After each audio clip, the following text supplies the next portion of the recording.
Hola chiquillos, ¿cómo están? Muy buenos días, muy buenas tardes o muy buenísimas noches, sea cual sea la hora que están viendo esta videoclase. Y en esta oportunidad vamos a hablar acerca de la introducción a la endocrinología, dado que en las siguientes clases vamos a estar hablando justamente acerca de las diferentes estructuras, órganos, glándulas y hormonas asociados a el sistema endocrino. Pero evidentemente hay que primero sentar las bases para que podamos hablar entonces un lenguaje en común. Por lo mismo, vuelvo a insistir, que sean bienvenidos a la clase de Introducción a la Endocrinología. Y como siempre vamos a dejar aquí expuesto cuáles son los resultados de aprendizaje y también cuáles son los contenidos que van a estar tributando a su formación como profesionales de enfermería. Evidentemente, como siempre lo hacemos, hay que partir con una breve introducción. Y esta introducción viene a dar el espacio para que podamos encontrar un lenguaje en común del cual referirnos a el sistema endocrino.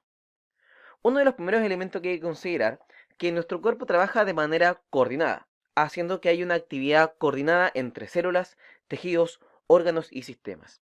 Y esta coordinación se da gracias a diferentes mensajeros químicos. Nuestro cuerpo tiene a lo menos 6 diferentes mensajeros químicos, que son los que vamos a estar hablando a continuación. En primera instancia, vamos a encontrar que un tipo de mensajero químico son los neurotransmisores. Y un neurotransmisor es aquel mensajero que se libera en un axón, en un espacio sináptico, para que entonces se le entregue el mensaje a la siguiente neurona, que sería entonces la neurona postsináptica. Las hormonas neuroendocrinas, que son aquellas secretadas por parte de neuronas a la sangre, y van a hacer entonces su acción en células dianas en otra parte del cuerpo. También vamos a encontrar las hormonas paracrinas. Y las hormonas paracrinas son aquellas que son secretadas por las células de la glándula al líquido extracelular, y estas van a actuar en células cercanas o lo menos que sean células similares a la célula de donde se generó esta hormona. También tenemos las hormonas autocrinas, y son aquellas que son secretadas por células especializadas al líquido extracelular y actúan sobre sí mismas. También vamos a tener las citoquinas. Y las citoquinas se refiere a péptidos secretados por las células en dirección al líquido extracelular y que pueden actuar como hormonas autocrinas, paracrinas o endocrinas. Y tenemos finalmente las hormonas endocrinas, que son aquellas secretadas por parte de glándulas y células especializadas en dirección al líquido extracelular para que estas hormonas logren hacer su efecto en otros tejidos del cuerpo. Y van a ser estas últimas, es decir, las hormonas endocrinas, de las cuales vamos a estar hablando y profundizando durante esta conversación. Un elemento a considerar es que las hormonas endocrinas, como ya dijimos, son generadas en un conjunto particular de células o particularmente de una glándula, y cuando pasan al líquido extracelular se desplazan a través de la sangre y viajan por todo el organismo. Podemos encontrar que estas hormonas endocrinas tienen diferente nivel o diferente capacidad de afectar el metabolismo de nuestro cuerpo. Por ejemplo, somos capaces de observar que la hormona de crecimiento es capaz de favorecer el crecimiento de la mayoría de los tejidos. Así también como la tiroxina tiene la capacidad de incrementar la velocidad de reacción química en la gran mayoría de los tejidos. Sin embargo, tenemos algunas hormonas endocrinas que van a estar afectando a un tipo particular de células. Por ejemplo, tenemos las corticotropinas que afectan en particular y específico a la corteza suprarrenal, así también como tenemos las hormonas ováricas que van a estar afectando solamente a los órganos sexuales femeninos. Vuelvo entonces a insistir, tenemos las hormonas endocrinas que pueden afectar a muchas células de forma simultánea, así también como a un grupo particular de células efectoras. Cuando hablamos de las glándulas endocrinas, nos referimos a los diferentes órganos de nuestro cuerpo que tienen la capacidad de sintetizar hormonas. Hormonas que posteriormente pasan a la sangre y que después van hasta las células efectoras. ¿Qué glándulas tenemos en el cuerpo? Tenemos el hipotálamo, tenemos la hipófisis, tenemos la tiroides, la paratiroides, el timo, la glándula suprarrenal, el páncreas, las gónadas, ya sea los ovarios de los testículos, pero también por ese caso hay que tener en consideración que existen otras glándulas dentro de nuestro cuerpo, que es el timo, Pero también, por ejemplo, el estómago tiene cierto grado de función endocrina, el sistema digestivo, tanto en el estómago y el intestino, también tiene una función endocrina y también incluso el tejido adiposo. Sin embargo, en esta serie de diferentes clases vamos a estar solamente enfocándonos en un conjunto particular de estas glándulas. ¿Cuáles son las diferentes glándulas en consideración de lo que recién comentaba? ¿Cuáles son las diferentes glándulas que tiene nuestro organismo? Está el hipotálamo. El hipotálamo se encarga de generar diversas hormonas, tales como la hormona liberadora de tirotropina, conocida como la TRH, que es una hormona del tipo peptídica y que su función es estimular la secreción de TSH y de prolactina. También el hipotálamo se encarga de la síntesis de la hormona liberadora de corticotropina, también una hormona del tipo peptídica que se encarga de la estimulación para la secreción de la ACTH. También tenemos la hormona liberadora de gonadotropina, la GN con minúscula, RH. También del tipo peptídica, que se encarga de la estimulación para la secreción de la hormona luteinizante y de la hormona folículo estimulante. También vamos a ver que el hipotálamo se encarga de la secreción de la somatostatina, también conocida como hormona inhibidora de la liberación de la somatotropina, la SRIF. También una hormona del tipo peptídica que tiene como función inhibir la secreción de hormona de crecimiento. También vamos a ver que se puede generar desde el hipotálamo dopamina o factor inhibidor de prolactina, conocida como la PIF, que es una hormona del tipo amina que se encarga de, tal como dice su nombre, inhibir la secreción de prolactina. Y también tenemos la hormona liberadora de la hormona de crecimiento, que es la GnRH, en este caso la N con mayúscula, que se encarga de estimular la secreción de la hormona de crecimiento. Otra glándula que tenemos dentro de nuestro cuerpo es la hipófisis anterior, también conocida como la adenohipófisis. La adenohipófisis se encarga de generar solamente hormonas que son del tipo peptídico, tales como por ejemplo la hormona estimuladora de la tiroides conocida como la TSH, que su función es estimular la síntesis y la secreción de hormonas a nivel tiroideo. También tenemos la hormona estimuladora del folículo, que es la FSH o la hormona folículo estimulante, que se encarga de la maduración del espermatozoo en la célula de Sertoli de los testículos y también se encarga del desarrollo folicular y síntesis de estrógenos en ovarios. También encontramos la LH o la hormona luteinizante, que se encarga de la síntesis de testosterona en células de Leydig en los testículos y también de estimular la ovulación, la formación del cuerpo lúteo, síntesis de estrógenos y la progesterona en los ovarios. También tenemos que la hipófisis anterior, también conocida como la adenopófisis, se encarga de la generación y síntesis de la hormona de crecimiento que se encarga de estimular la síntesis de proteínas y del crecimiento en general de nuestro organismo. Y también tenemos la prolactina, que estimula la producción y secreción de leche a partir de las mamas.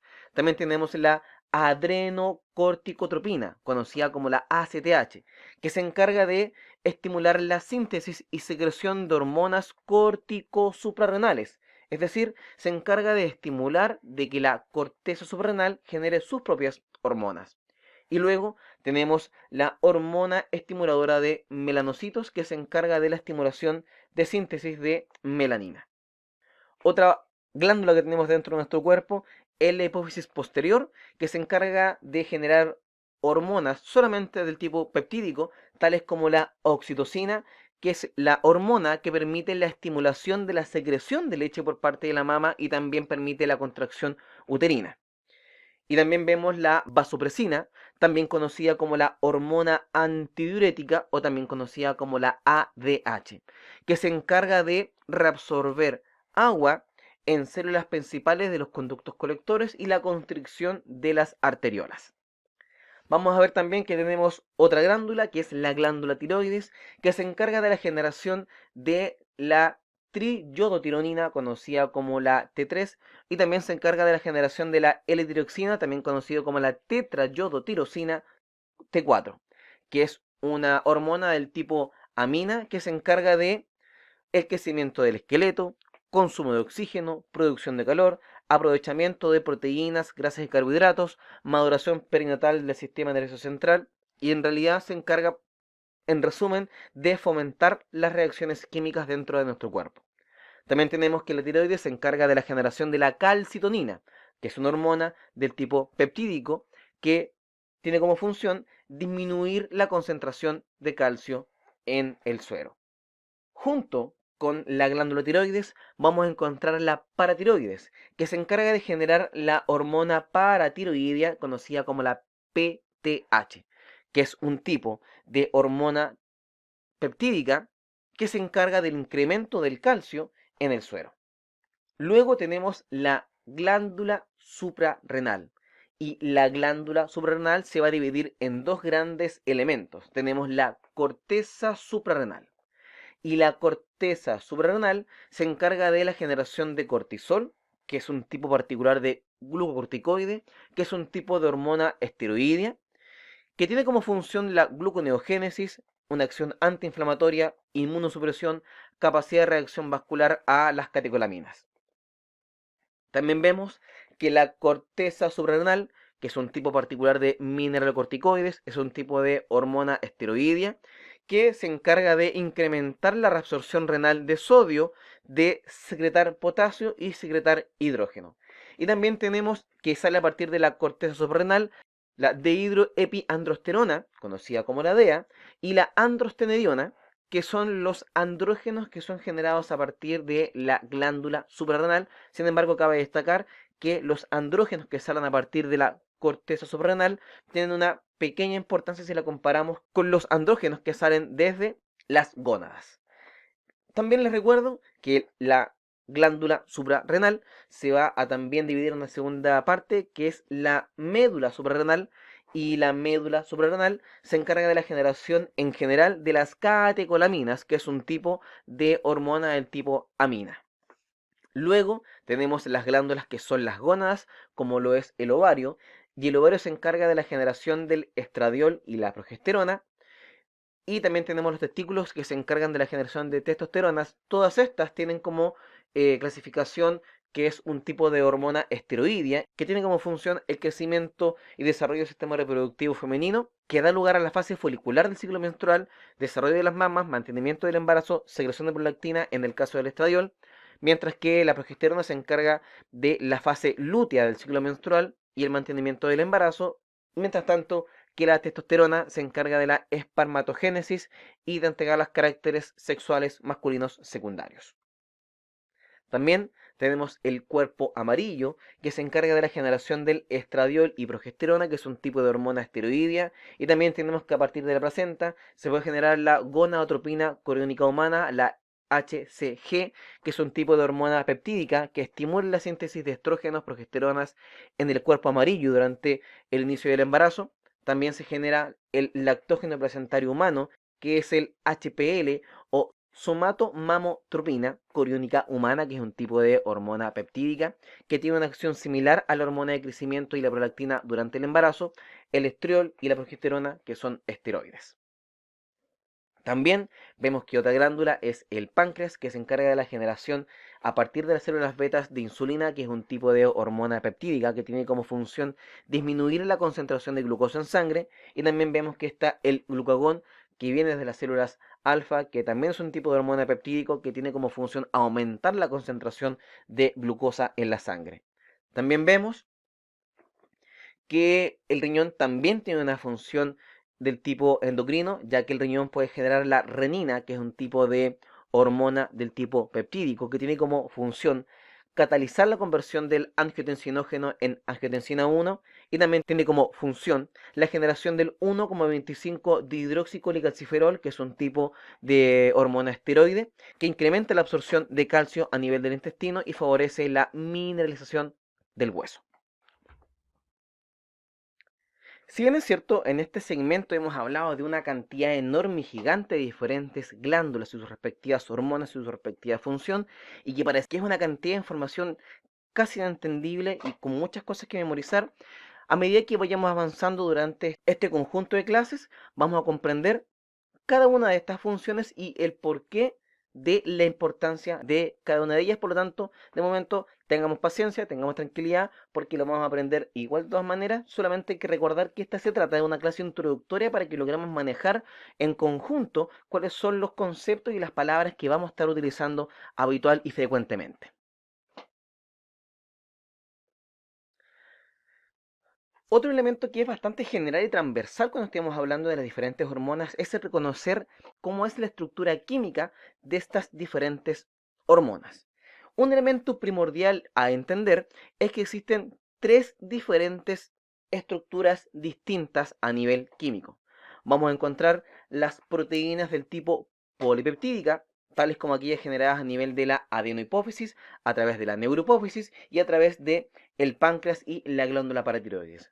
Pero también vamos a encontrar las hormonas del tipo esteroidea, que son principalmente aquellas que se derivan a partir de la corteza suprarrenal, y aquellas que son derivadas del aminoácido de tirosina, que es particularmente aquellas que se generan desde la médula de la glándula suprarrenal. Partamos entonces con cada una de ellas. El primer tipo de hormona que vamos a encontrar y que pertenece al mundo del sistema endocrino son las hormonas del tipo polipeptídica. Y cuando hablamos de hormonas del tipo polipeptídica, sabemos que el elemento principal que las conforma son los aminoácidos. Y estas hormonas polipeptídicas pueden ser del tipo proteica o del tipo peptídica. La diferencia entre una y otra no es nada más que la cantidad de aminoácidos que la componen. Un polipéptido, en general, puede tener desde solamente 3 aminoácidos hasta incluso llegar a los 200 aminoácidos. ¿Cuándo se marca la diferencia? En el número 100. Si un polipéptido tiene más de 100 aminoácidos, se le va a llamar una hormona del tipo proteico. Si hablamos que un polipéptido tiene menos de 100 aminoácidos, se le va a llamar péptidos. Sin embargo, si es una hormona del tipo proteico o peptídica, siempre vamos a estar hablando que es un tipo de hormona polipeptídica, es decir, compuesta por aminoácidos. Y estas son la gran mayoría de las hormonas dentro de nuestro cuerpo y tienen la gran capacidad de ser hidrosolubles. Y por lo mismo, como son hidrosolubles, pueden viajar fácilmente a través del líquido extracelular dispuesto en la sangre, es decir, pueden viajar a través del plasma. ¿Cómo se sintetizan estas hormonas del tipo polipeptídico? Primero, son sintetizadas en el ribosoma y el ribosoma da lugar a la formación de la preprohormona. Esta preprohormona ingresa hasta el retículo endoplasmático y el retículo endoplasmático la transforma en una prohormona. Posteriormente, esta prohormona hace su ingreso desde el retículo endoplasmático en dirección al aparato de Golgi, donde en el aparato de Golgi se transforma en hormona. Y a partir de este momento, la hormona sale al citosol al interior de diferentes vesículas. Vesículas que quedan al interior de la célula, por fuera del aparato de Golgi, quedan al interior de las células en espera de la exocitosis, es decir, quedan en espera de su liberación desde el intracelular hacia el extracelular una vez que recibe el estímulo. Estímulos tales como, por ejemplo, el incremento de la concentración de calcio en el LIC o bien el aumento del AMP cíclico en el líquido intracelular. Por lo tanto, aquí podemos ver exactamente lo mismo. El ADN transcribe ARN mensajero, ese ARN mensajero le da la instrucción al ribosoma para que el ribosoma se encargue de la generación de la preprohormona. Luego esta preprohormona entra al retículo endoplasmático para que se transforme en la prohormona. Esta prohormona entra al aparato de Golgi. Dentro del aparato de Golgi se transforma en hormona y la hormona queda dentro de vesículas que quedan en el citosol. Para que esta vesícula logre liberar estas hormonas del tipo peptídico hacia afuera de la célula, es decir, desde el líquido intracelular al extracelular, tiene que haber un estímulo y ese estímulo habitualmente tiende a ser el aumento de la concentración de calcio o el aumento del AMP cíclico al interior de la célula, lo que entonces genera que esta vesícula se libere hacia el líquido extracelular. También vamos a tener otro tipo de hormona que es la hormona del tipo esteroidea. la hormona del tipo esteroidea viene desde el colesterol. Y el colesterol viene a partir del ciclopentano perhidrofenantreno. Lo importante de este colesterol es que tiene un carácter que es liposoluble, y al ser liposoluble permite fácilmente que éste pueda difundir a través de la membrana plasmática, que recordemos que está compuesta principalmente de fosfolípidos. Elemento importante de las hormonas esteroideas es que están presentes en células de carácter secretor. Sin embargo, estas células secretoras no logran almacenar la hormona ya sintetizada. Lo que sí pueden hacer es que esta célula secretora posee vacuolas con ésteres de colesterol. ¿Qué quiere decir esto?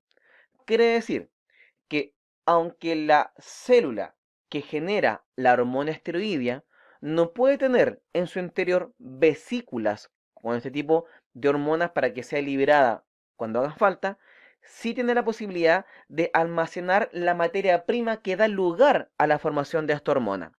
Por lo tanto, cuando la célula del tipo esteroidea recibe el estímulo, en ese momento saca la materia prima, que es el colesterol, desde las vacuolas, y en ese momento puede sintetizar la hormona y de inmediato la libera hacia afuera. Por lo tanto, hay que dejar muy en claro que las hormonas esteroideas no se almacenan en vesículas en espera de ser liberadas, sino que son secretadas en el mismo momento en que se le solicita a esa célula que genere esta hormona.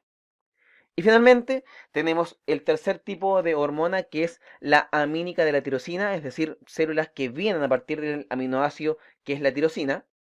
Y esta se refiere particularmente a la síntesis de la tiroglobulina, que tiene una labor esencial y primordial en la formación tanto de T3 como T4, que son las hormonas que se dan a nivel tiroideo. También podemos ver que la hormona que es del tipo amínico, es decir, que viene del aminoácido de la tirosina, lo vemos en la formación de las catecolaminas, que son las hormonas que vienen a partir de la médula suprarrenal, tales como por ejemplo la adrenalina y la noradrenalina.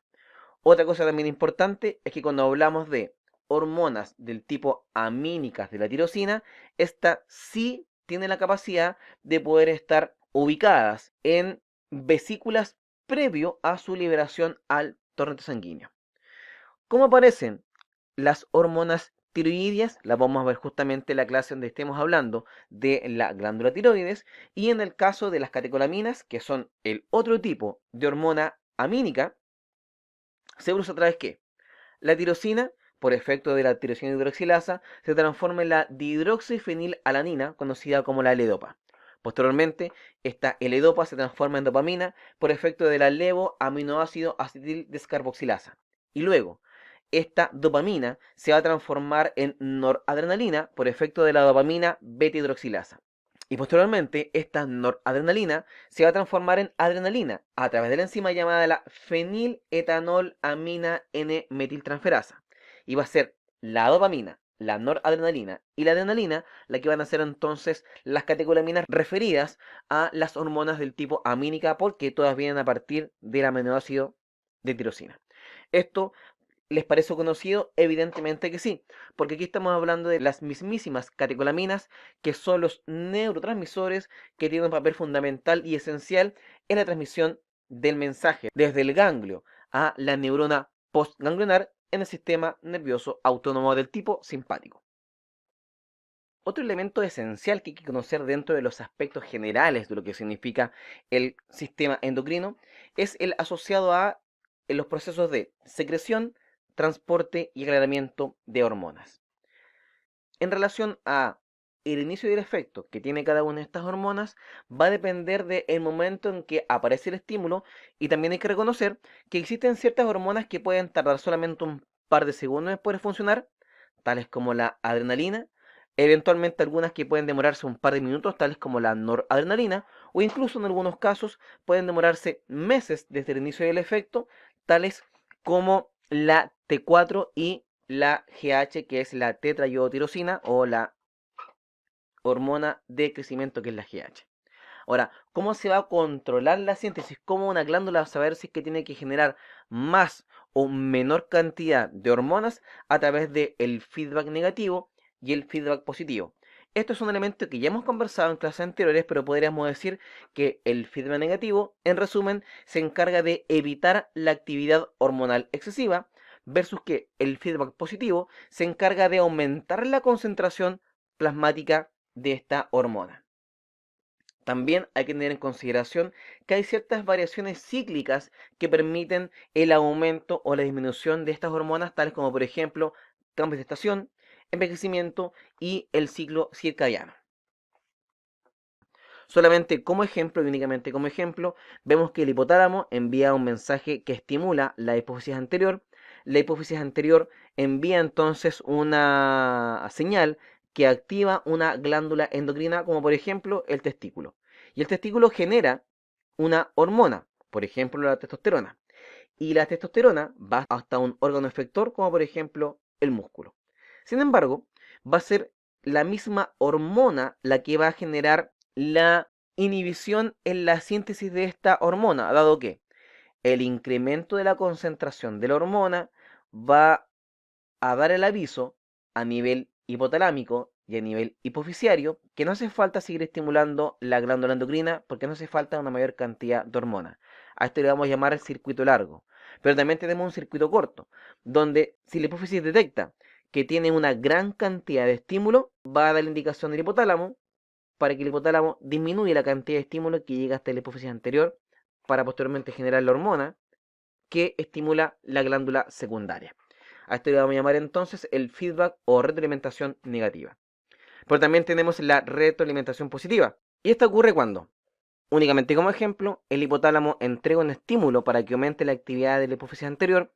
La hipófisis anterior entrega un estímulo para que aumente la función de una glándula endocrina, como por ejemplo el ovario, para que el ovario genere una mayor cantidad de hormona que sería el estradiol, y este estradiol llega hasta el órgano efector. Sin embargo, va a ser el incremento de la concentración del estradiol que va a dar lugar al aumento de la función de la hipófisis anterior para que haya un mayor estímulo de la glándula endocrina y por lo mismo el ovario generaría una mayor cantidad de hormona, incrementándose entonces la concentración plasmática de esta hormona circulante. Una vez que ya entonces hemos entendido algo de cómo se produce entonces esta síntesis y este control para que logremos aumentar o disminuir la síntesis hormonal, es que también hay que comprender ahora de qué forma viajan las hormonas a través de la sangre. Por lo mismo entonces nos hace falta hablar acerca del transporte de hormonas. Y en términos muy generales vamos a ver que tenemos las hormonas del tipo hidrosolubles, que son las hormonas del tipo peptídica y también las hormonas del tipo catecolaminas. Estas, al ser hidrosolubles, logran disolverse en el plasma y viajar a través de la sangre hasta llegar al órgano efector. Pero también tenemos las esteroidia y tiroidia, que estas son un tipo de hormonas que viajan unidas a proteínas. Cuando van unidas a proteínas, no logran cruzar membranas y por lo mismo no ejercen su efecto. Aquellas que sí cumplen su efecto es la fracción libre de estas hormonas. Aproximadamente de las hormonas esteroideas y tiroideas se calcula que el 90% va unida a proteínas, por lo tanto es muy grande y no logra cruzar membranas, y el 10% se encuentra libre, y como se encuentra libre es más pequeña y logra cruzar membranas porque recordemos que se trata de, a nivel de la hormona esteroidea y tiroidea, al ser liposoluble, logra entrar a través de la membrana plasmática. Ahora, ¿cuál es la importancia que tiene este conjunto de hormonas que está unida a proteínas y que es muy grande, que no permite el cruce de la membrana? Sirven como depósito para reposición o para estar renovando o aumentando la cantidad de fracción de hormona libre que logra entonces cumplir con su efecto.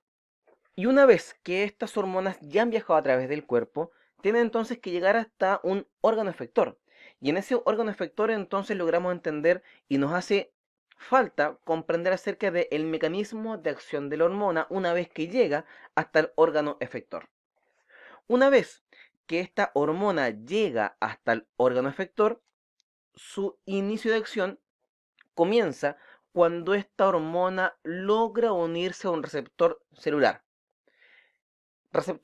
que es específico para determinado tipo de hormonas. Y va a ser entonces la relación de esta hormona con su respectivo receptor el que da lugar a una reacción en cadena. Evidentemente, diferente hormona en diferente receptor va a generar una diferente reacción en cadena, pero en términos muy generales se produce una secuencia extensa de diferentes procesos para cada una de estas hormonas en diferentes órganos efectores. ¿Dónde se encuentran estos receptores? Se encuentran en la superficie celular. Y este receptor ubicado en la superficie celular es específico para hormonas del tipo proteico, peptídico y las catecolaminas. También vamos a encontrar receptores a nivel citoplasmático. Y el receptor citoplasmático se encarga principalmente de estar recibiendo hormonas del tipo esteroideas. Y finalmente tenemos los receptores a nivel del núcleo celular que se encargan de estar recibiendo particularmente y específicamente hormonas del tipo tiroidea.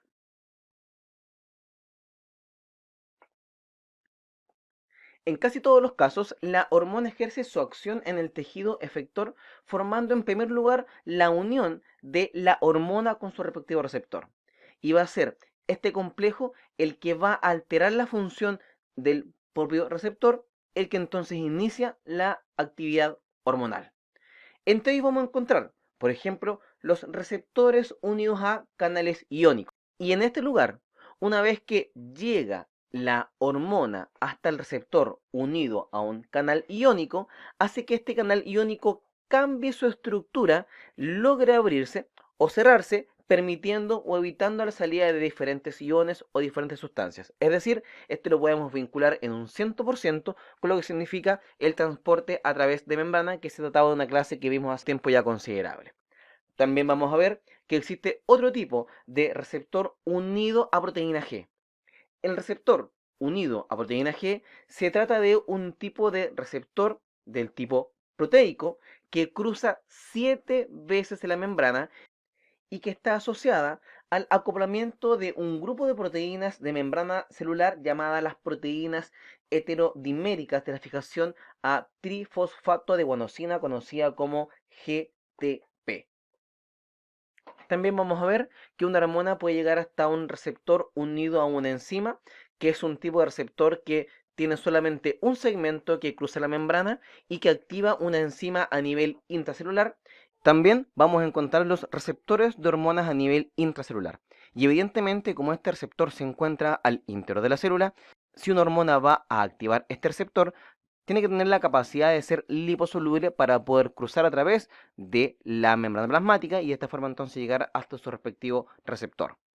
Dentro de estas podemos encontrar las hormonas esteroideas del tipo suprarrenal y del tipo gonadal, las hormonas tiroideas, los retinoides y la vitamina D. Y este complejo hormona-receptor que se encuentra activado se va a fijar a una secuencia de ADN, conocida como el elemento de respuesta a la hormona, y que va a activar o que va a desactivar la transcripción de ciertos genes específicos y la formación del ARN mensajero.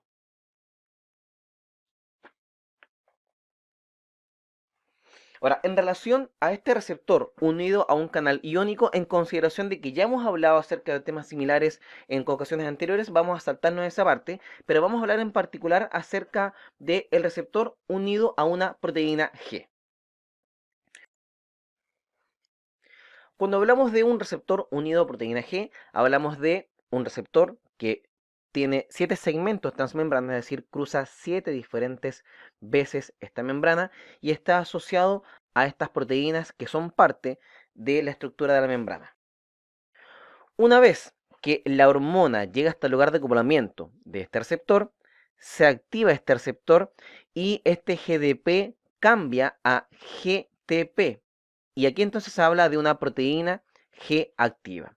Una vez que tenemos que esta proteína G está activada, la subunidad alfa se disocia de las otras dos subunidades y estas proteínas alteran la actividad de los canales iónicos o de enzimas intracelulares, tales como por ejemplo la adenilato ciclasa o la fosfolipasa del tipo C, lo que genera entonces un inicio de una reacción en cadena que va a dar entonces lugar a diferentes procesos metabólicos de acuerdo al tipo de hormona y el tipo de receptor que se esté acoplando. También tenemos el receptor unido a enzimas, que para hacerlo bien sencillo, para que se logre entender, es un tipo de receptor que se asocia a que cuando llega la hormona hasta su respectivo receptor, comienza entonces una cadena de diferentes fosforilaciones y modificaciones enzimáticas que da lugar entonces a diferentes procesos metabólicos. Eso lo vamos a dejar bien en borrador porque una vez que lleguemos hasta la clase de insulina va a quedar mucho más claro cuando hablemos después más adelante del receptor de insulina. Y también tenemos finalmente lo que significa el receptor intracelular, que como les comentaba recién, es el que se encuentra al interior del núcleo y por lo tanto entonces la hormona que tiene que cumplir esta función, como por ejemplo la hormona tiroidea, tiene que primero cruzar la barrera plasmática, luego llegar hasta el citosol, unirse a un transportador y a través del transportador entrar dentro del núcleo para que dentro del núcleo entonces pueda ejercer su función. Y eso entonces, chiquillos, es todo en cuanto a lo que es la clase de elementos generales del mundo de la endocrinología. Sin nada más que decir, chiquillos, me despido, que les vaya, pero muy terriblemente bien.